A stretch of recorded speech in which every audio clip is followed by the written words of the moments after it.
In this video, I will be showing you how to restore a previous version of a Gamma AI presentation. Let's get started. From the dashboard, I'll begin by opening the project I want to work on. I'm clicking on the Video AI tool presentation and waiting for it to load. Once it's open, I'll navigate to the top right corner of the screen and click on the three dots to open the More Options menu. From the list, I'll select Version History. A panel opens on the right side showing all the snapshots captured over the last 9 days. I'm going to scroll through the list to see the different versions, each marked with a specific date and time.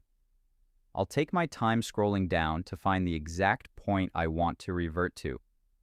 As I select different versions in the list, the preview on the left updates automatically. This is a great way to visually confirm the content before finalizing the restore. I'll keep looking through the history until I find a version from April 21st. I'll select the snapshot from 11:36 a.m. Once I'm sure it's the right one, I'll click the blue Restore button at the bottom of the panel. A notification pops up at the bottom of the screen, confirming the presentation has been successfully restored to that specific date and time. And there you have it. That's the complete process of restoring a previous version of a Gamma AI presentation.